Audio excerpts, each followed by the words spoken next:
Important, बरोबर आहे का?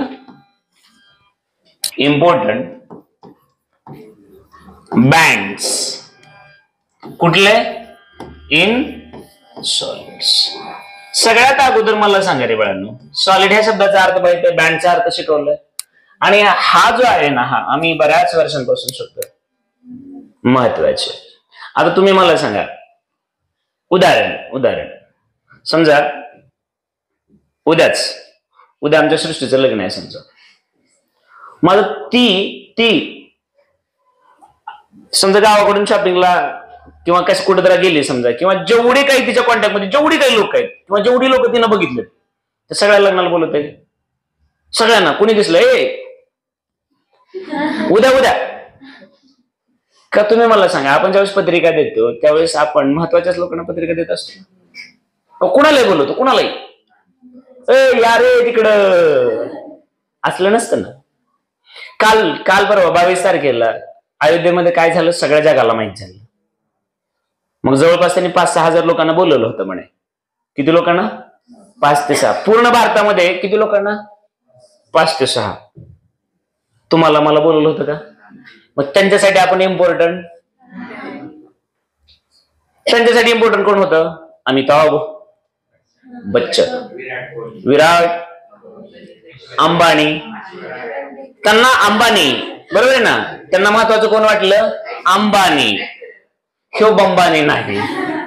तुला काय आलं का इन्व्हिटेशन? मग मला सांगा, ए बाबा अर्थ कळाला का याचा? मग याचा अर्थ ते IMP होते, ते इम्पॉर्टंट होते, ती इम्पॉर्टंट माणसं होती, ती महत्वाची माणसं होती. आपण काय फक्त माणसं महत्वाची, ती महत्वाची माणसं होती, आपण फक्त माणसं. म्हणजे याचा अर्थ कुठे गेले? अरे हा.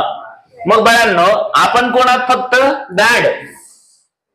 बँड, पण त्यांना बँड नकोय, त्यांना महत्वाचे बँड पाहिजेत, बरोबर आहे की नाही? मग यासाठी माझा सोपा साधा प्रश्न आहे की तुम्हाला एक सब्जेक्ट असतो केमिस्ट्री नावाचा, बरोबर आहे ना? सॉरी हा, केमिस्ट्री, बरोबर आहे ना? मग ह्या केमिस्ट्री मध्ये मी तुम्हाला साधा प्रश्न विचारला आत्ताच थोड्या वेळापूर्वी की मीठ कसं होतं, तर तुम्ही काय म्हणलात? Na आणि Cl, बरोबर आहे का? मग ज्या वेळी तुम्ही केमिस्ट्रीमध्ये आयनिक बॉन्डिंग बघितली त्यावेळेस केमिकल रिएक्शन समजून घेण्यासाठी तुम्हाला महत्वाचं काय वाटलं रे?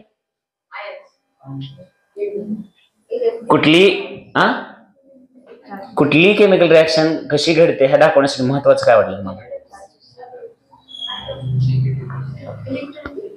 हा, पण कुठले इलेक्ट्रॉन?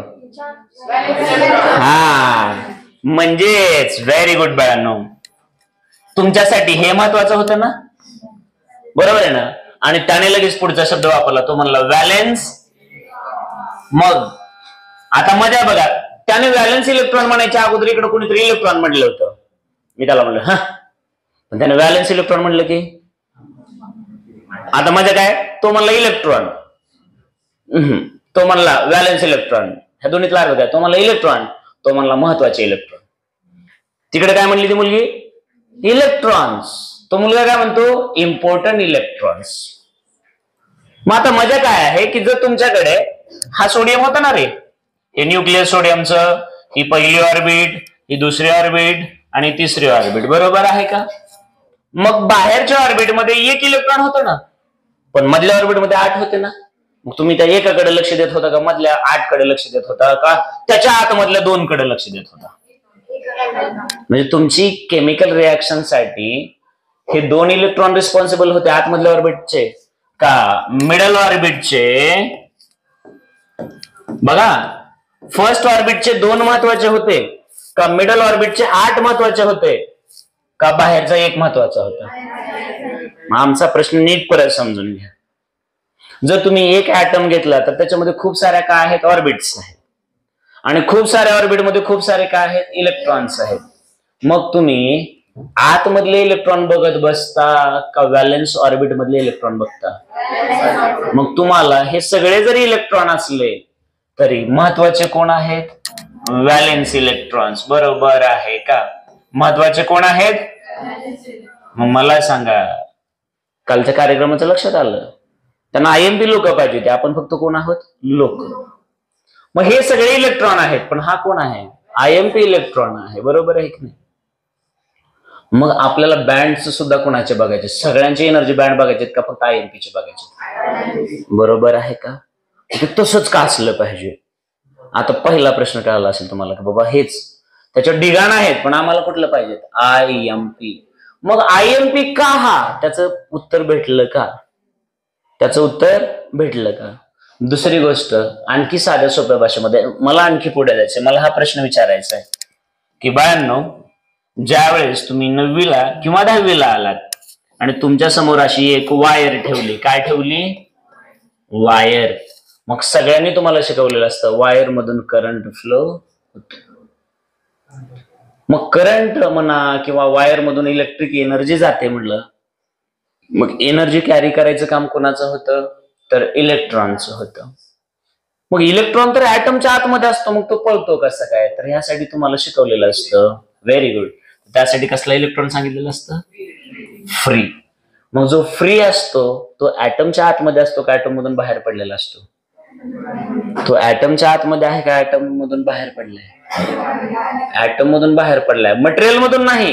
क्रिस्टल मध्ये आहे तो, पण ऍटमच्या आतमध्ये, म्हणजे त्याच्यावर ऍटमचा कंट्रोल राहिलेला.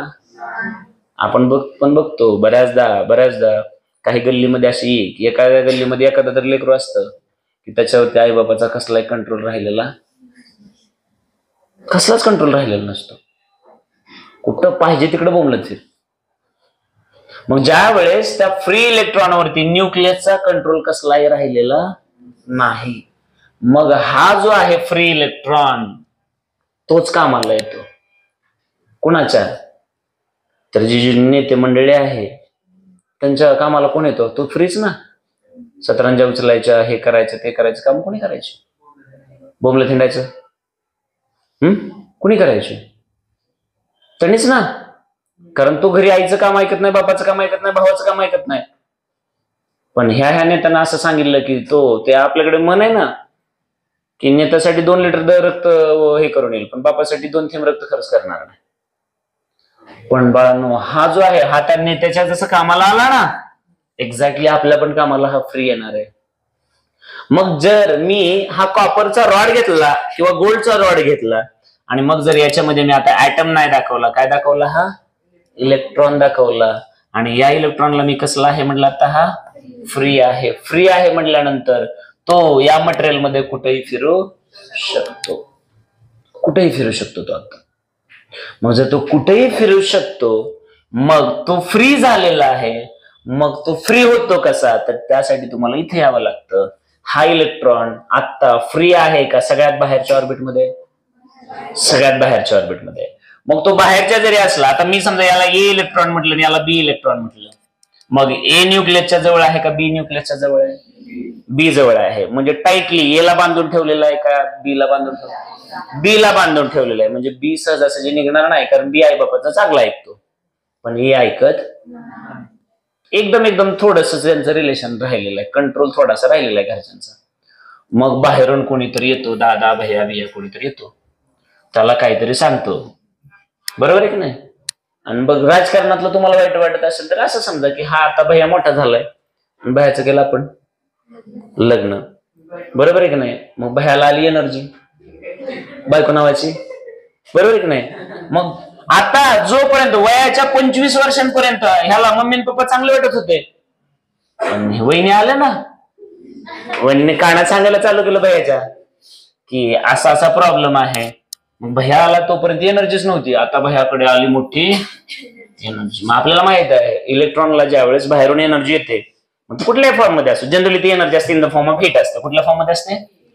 पण आता बायकोच्या फॉर्म मध्ये आली एनर्जी. मग भैया म्हणला आता मम्मीचं पण ऐकायचं नाही, पप्पाचं पण ऐकायचं नाही. मग मम्मी सोबत आणि पप्पा सोबत काय झाली? भांडणं झाली की मम्मी पप्पा पण हुशार आहेत, त्याला काही एकच लेकरू आहे, ऑलरेडी बाकीचे आहेत ना 8-10. बरोबर आहे की नाही? हे 11वं आहे. हा पहिलं जरी असलं तर आता राहिले बारकी किती? 10 आहेत ना. मग आता तुम्ही विचार करा, मग ह्या नवरा बायकोला घर देऊन हे निघून जातील का? शक्यच नाही ना. यांची लग्न, यांचं शिक्षण बरंच करायचंय. मग ते म्हणतात ओके बाळा, तुला आली नाही एनर्जी, तुम्ही दोघं निघा. बरोबर आहे की नाही? मग हा घर सोडतो, हे घर आहे ना, हे घर आहे, हे घर तो सोडतो आणि मग गल्लीत, गावात, शहरात कुठंतरी हिंडत राहतो. बरोबर आहे की नाही? मग आता मला सांगा, आता हा इथं नाही, त्यानं घर सोडलेलं आहे. मग तो होता कुठल्या रूम मध्ये होता? तर व्हॅलेन्स रूम मध्ये होता तो. बरोबर आहे की नाही? कुठल्या रूम मध्ये होता? व्हॅलेन्स रूम मध्ये होता. सगळ्यात घरातल्या सगळ्यात बाहेरच्या चांगल्या रूम मध्ये त्याला ठेवलं होतं, पण त्याला माज आला, तो गेला. आता तो गेला, मग ज्या वेळेस तो व्हॅलेन्स रूम मधून जातो ना बाळांनो, मग गेला कुठं? तर गल्लीत गेला. पण गल्लीत गेला म्हणल्यानंतर आता मला सांगा, एकदम आपल्या अंगणात खूप मोठं आपलं अंगण आहे आणि बाहेर एकदम गेटच्या जवळ आपण त्या कुत्र्याला बांधून ठेवलं होतं. पण त्याला काय मस्ती आली काय माहिती, त्यानं तोडली ती साखळी आणि गेलं निघून. आता ते आपल्या अंगणात नाहीये, एक्स्ट्रीम पोझिशन होते ना अंगण, म्हणजे आपले गेट पाशी होतं, ते गेलं तोडून. आता कुठे फिरायले? ते गल्लीत फिरायले, गावात फिरायले, कुठेही फिरायले. मग त्या केसमध्ये बाळांनो त्याला म्हणायचं असतं कंडक्शन. काय म्हणायचं असतं? कंडक्शन. मग आता तुम्ही मला सांगा, पहिल्या ऑर्बिटमध्ये खूप सारे इलेक्ट्रॉन्स आहेत समजा, तर प्रत्येकाची एनर्जी जवळजवळ सारखी आहे, म्हणजे त्याचा एक बँड आहे, त्याचा एक बँड आहे, असे खूप सारे बँड आहेत. पण माझ्यासाठी महत्वाचं कोण आहे? Valence band. आणि व्हॅलेन्स बँड मधून निघून गेल्यानंतर कंडक्शन बँड. कारण कंडक्शन बँड मधला इलेक्ट्रॉन हा ऍक्च्युअल माझं काम करत असतो. लक्षात आलं का? ऍक्च्युअल माझं काम कोण करतं? कंडक्शन. कारण एनर्जी घेऊन जाण्यासाठी त्याला पळावं लागेल ना, एका ठिकाणून दुसऱ्या ठिकाणी जावं लागेल. मग काम कोण करतं? तर फ्री झालेला इलेक्ट्रॉन. मग जोपर्यंत इलेक्ट्रॉन त्या न्यूक्लियसच्या कॉन्टॅक्ट मध्ये आहे आणि बाहेरच्या ऑर्बिटमध्ये आहे, त्यावेळेस त्याला म्हणत असतात व्हॅलेन्स इलेक्ट्रॉन. कसला म्हणतात? आणि जेव्हा तो ती ऑर्बिट सोडून फ्री होतो तेव्हा त्याला म्हणतात फ्री इलेक्ट्रॉन. आणि ज्या बँड मध्ये असतो त्याला म्हणायचं कंडक्शन बँड म्हणायचं. लक्षात आलं का? आणि बाहेरच्या सगळ्यात आउटर मोस्ट ऑर्बिट मध्ये असेल तर त्याला म्हणायचं व्हॅलेन्स बँड म्हणायचं. लक्षात आलं का? मग आता व्हॅलेन्स बँड मध्ये जेव्हा इलेक्ट्रॉन आहे हा, त्याला थोडीशी एनर्जी मिळाली की तो कुठे गेला? कंडक्शन बँड मध्ये गेला. मग इलेक्ट्रॉनची एनर्जी कंडक्शन मध्ये जास्त असते का व्हॅलेन्स मध्ये? तर ऑब्व्हियसली कंडक्शन मध्ये. समजलं आहे का? मग आता तुमच्या लक्षात आलं असेल की इमॅजिन करा बाळांनो, इमॅजिन करा की जर हा एक न्यूक्लियस आहे, ही पहिली ऑर्बिट, दुसरी ऑर्बिट, तिसरी ऑर्बिट, चौथी ऑर्बिट, अशा मी हळूहळू एन ऑर्बिट दाखवल्या. किती ऑर्बिट दाखवल्या? तर मला बँड सुद्धा किती मिळाले असते? एन. किती मिळाले असते? प्लस ज्यावेळेस इथला एक इलेक्ट्रॉन इकडे निघून गेला त्यावेळेस तो कंडक्शन बँड झाला ना, म्हणजे बँड किती मिळाले असते? N plus. मग 10 ऑर्बिट असतील तर मला 11 बँड मिळतील ना. शेवटी कंडक्शन बँड मध्ये ऍटमच्या बाहेर गेल्यानंतर. पण मला फक्त आणि फक्त किती बँड बघायचे? मग कुठले असतील? व्हॅलेन्स आणि कंडक्शन. मला आतमध्ये कसला इंटरेस्ट? मग ज्या वेळेस तुम्ही केमिकल रिएक्शन बघता त्यावेळेस आतमधले इलेक्ट्रॉन काय करतात तुम्ही कधी बघितलंय का? म्हणून तुमचे टीचर केमिस्ट्रीचे स्पेशली तुम्हाला त्या एलिमेंटच्या व्हॅलेन्सेस सांगतात ना, कारण त्याच्या मदतीने तुम्हाला केमिकल रिएक्शन समजून येत असतात म्हणून. बरोबर आहे का? बेसिकली सोडियम एक का देतो आणि क्लोरीन एकच का घेतो ह्यासाठी तुम्हाला काय करणं गरजेचं आहे? त्याचं इलेक्ट्रॉनिक कॉन्फिगरेशन. बरोबर आहे की नाही? ओके. तर मला सांगा, आता खूप सारे बँड जरी असले तरी मला सगळे बँड बघायचे का इम्पॉर्टंट? मग इम्पॉर्टंट कुठले आहेत? तर व्हॅलेन्स आणि. मग व्हॅलेन्स मध्ये इलेक्ट्रॉन आहे म्हणजे सगळ्यात बाहेरच्या ऑर्बिट मध्ये इलेक्ट्रॉन आहे, पण तो माझ्या कामाचा. मग त्याला थोडीशी एनर्जी मिळाली, तो तिथून पण बाहेर पडला. आता कसा झाला? तो फ्री, मोकाट झाला तो. आता तो माझ्या कामाचा आहे. बरोबर आहे की नाही? म्हणून बँड सुद्धा किती असतात? 2 कामाचे, आपल्या कामाचे. बाकी जेवढे ऑर्बिट तेवढे बँड्स असतात. बरोबर आहे की नाही? मग आता आपण इथं बघणार आहोत मग कसं दाखवलं जातं. आता इथं कॉन्सेप्ट सगळ्या क्लिअर झालेत का? कसं घडत असेल, काय घडत असेल? तर आता इथं नीट बघा. समजा बाळांनो हे न्यूक्लियस आहे, ही पहिली ऑर्बिट आहे, हे दुसरी ऑर्बिट आहे आणि समजा ही शेवटची ऑर्बिट आहे. तर हा व्हॅलेन्स इलेक्ट्रॉन असेल ना, आणि जर याने एनर्जी गेन केली, समजा ही एनर्जी काय केली त्याने? गेन केली, घेतली एनर्जी, तर हा काय होणार, फ्री ना रे बाळांनो. मग फ्री झाल्यास तो व्हॅलन्स मधून कुठे जाणार, कंडक्शन मध्ये जाणार. समजलं आहे का? मग तुमच्या लक्षात आता चांगलं आलं असेल की ह्या आतमधल्या सगळ्या ऑर्बिटा आम्ही याचा विचार करत नाही. 1 नंबर 2 नंबर 10 नंबर किती का असेल आता आम्हाला घेण्यात येत नाही. आणि मग इथं आम्ही आलो आणि याला मी म्हटलं व्हॅलन्स बँड म्हटलं. कसला बँड म्हटलं, व्हॅलन्स बँड. आता जर आपण अल्युमिनियमचं एक्झाम्पल घेतलं तर अल्युमिनियम मध्ये बाहेरच्या ऑर्बिट मध्ये किती इलेक्ट्रॉन होते, 3. बरोबर आहे का? आणि जर त्याच्यातलं एकीकडे निघून गेला तर तो जातो कशामध्ये, कंडक्शन बँड मध्ये. म्हणून याला कसला बँड म्हटलं, कंडक्शन बँड. समजलं का?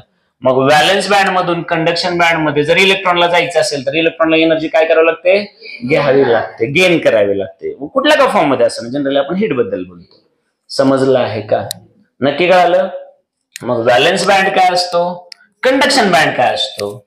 आणि आणखी एक सुंदर कॉन्सेप्ट आहे ती म्हणजे या दोन्ही मध्ये जो गॅप असतो याला म्हणतात फॉरबिडन बँड गॅप. काय म्हणायचं याला?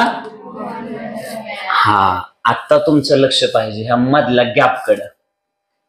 जेवढा हा मोठा गॅप असेल तेवढं इझिली इथला इलेक्ट्रॉन तिथं जाईल का? जेवढी मोठी पायरी आहे, एकदम एवढी डोके एवढी पायरी केली तर तुम्ही खालच्या पायरीवर वरच्या पायरीवर इझिली जाल का? जेवढी छोटी पायरी आहे तेवढं इझिली जाल. मग कंडक्शन मधून व्हॅलन्स मधून कंडक्शन मध्ये जर हा खूप मोठा गॅप असेल तर तुम्ही जाऊ शकणार का? नाही जाऊ शकणार. पार डोक्याच्या उंच 10 फुटाशी इथे एक पायरी 10 फुटावर दुसरी पायरी, तेवढी तुम्हाला जम्प करता येईल का? मग जनरली इन्सुलेटर मध्ये तसं असतं. इन्सुलेटर मध्ये हा जो गॅप असतो ना, हा खूप मोठा गॅप असतो इन्सुलेटर मध्ये. म्हणून इन्सुलेटर मध्ये फ्री चार्ज होत नाहीत, म्हणून करंट फ्लो होत नाही. ते बरं ठीक आहे, ते नेक्स्ट बघूया. पण इथपर्यंत कळालं आहे का? मग आता व्हॅलन्स बँड कशाला म्हणायचं आणि कंडक्शन बँड कशाला म्हणायचं आणि फॉरबिडन बँड कशाला म्हणायचं, आता याच्यावरती आपल्याला चर्चा करायची. चालतंय का? तर तुम्ही आपल्याला जे काही कळालं त्याच्यावर मला सांगा बरं. व्हॅलन्स बँड मध्ये काय असेल तर रेंज ऑफ एनर्जीज असेल ना. समजा इथे 3 इलेक्ट्रॉन असतील तर 3 इलेक्ट्रॉनची एनर्जी असेल ना, आणि एक्झॅक्टली सेम असेल का ऑलमोस्ट. बरोबर आहे की नाही? मग आता व्हॅलन्स बँड कोणाला म्हणायचं आणि कंडक्शन बँड कोणाला म्हणायचं, साध्या सोप्या भाषेत माझी कोण हेल्प करणार? चला फास्ट. बँड याचा अर्थ ग्रुप ऑफ एनर्जीज असेल, सेट ऑफ एनर्जीज असेल, रेंज ऑफ एनर्जीज असेल. बरोबर आहे की नाही? हा, चला बरं, कोण हेल्प करणार?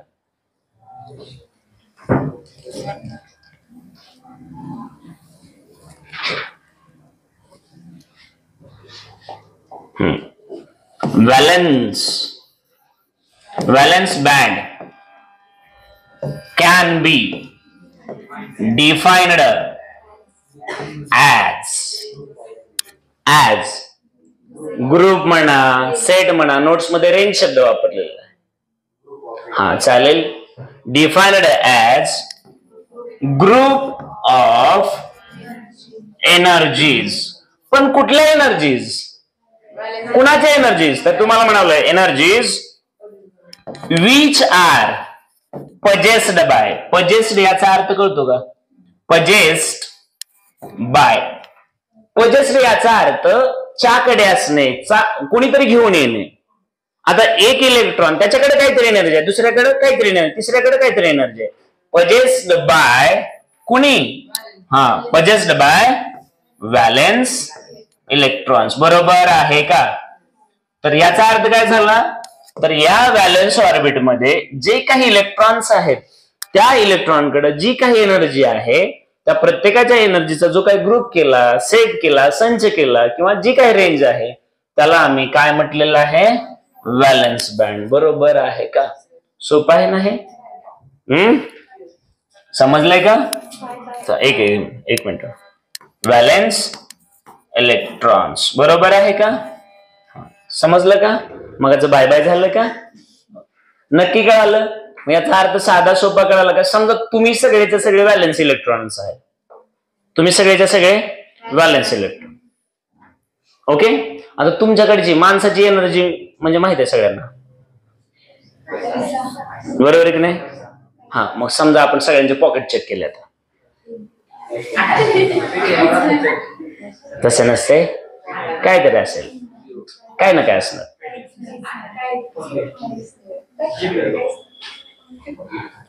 तुम्हा दोघीकडे असेल काहीतरी, काहीच नाही का? मग सगळ्यांचे आपण पॉकेट चेक केले, कोणाकडे निघले 1 रुपया, कोणाकडे 2 रुपये, कोणाकडे 3 रुपये, कोणाकडे 4 रुपये, असे गोळा केले आम्ही. तर मला सांगा, ते पैसे म्हणजे तुमच्याकडे असणारी एनर्जी म्हणली. मग एनर्जी पजेस्ड बाय कुणाकडे येते? तर तुमच्याकडे ना. आणि तुम्ही कुठं आहात? तर व्हॅलन्स ऑर्बिट मध्ये. म्हणजे तुम्ही कोण झालात?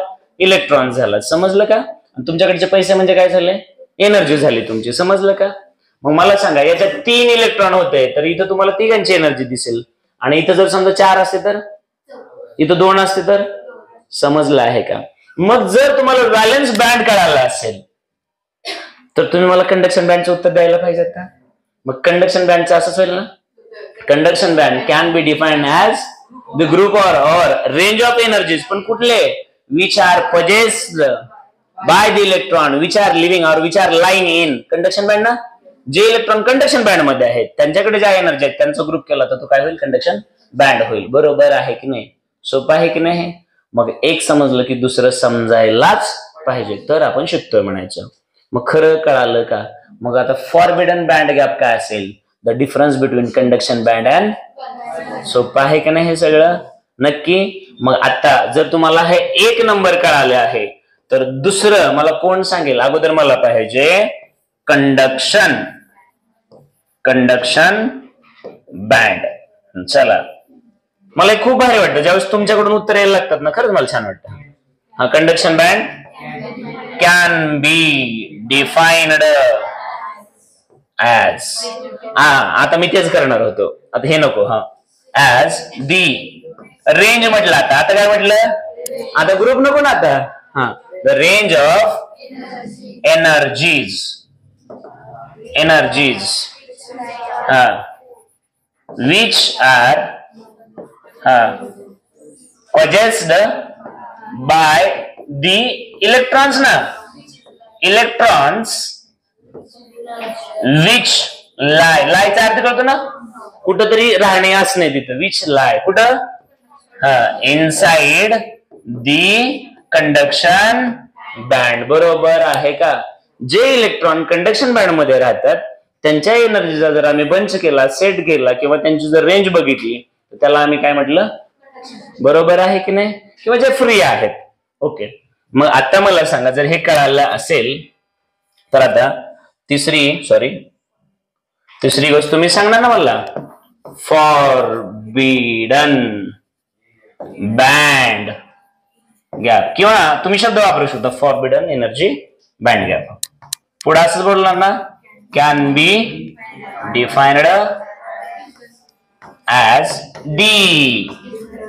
Very good. दी डिफरन्स. आणि आपल्याला समजलं, आपल्यालाच आपल्या भाषेत लिहिता आलं पाहिजे. मात्र डेफिनेशन पाठ करून दुनिया बेजार.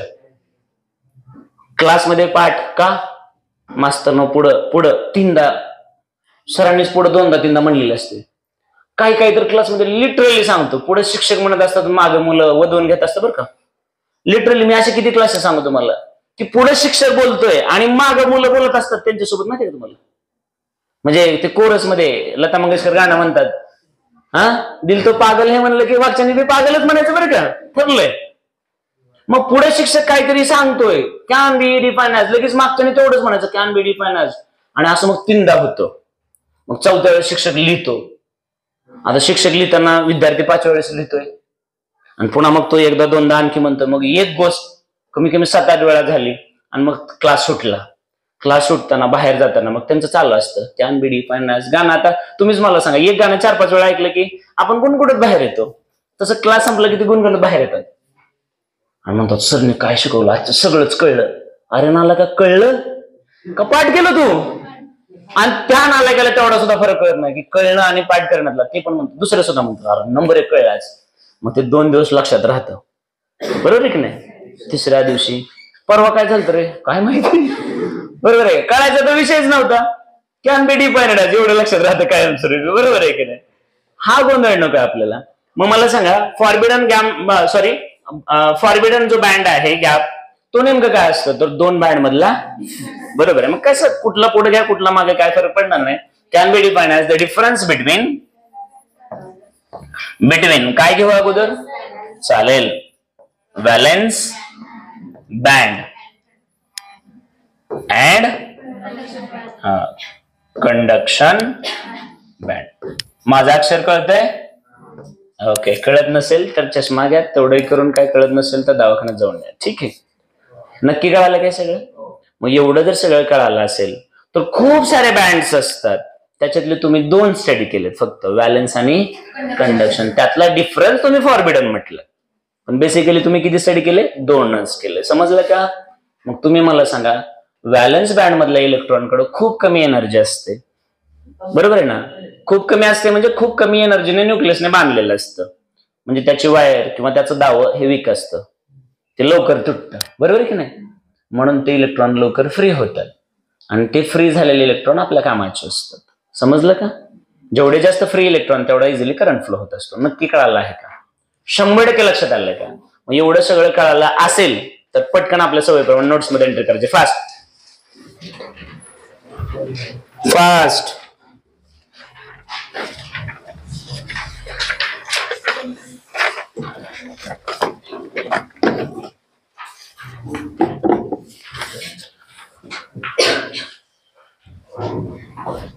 श्रेया कळलं नाही? हा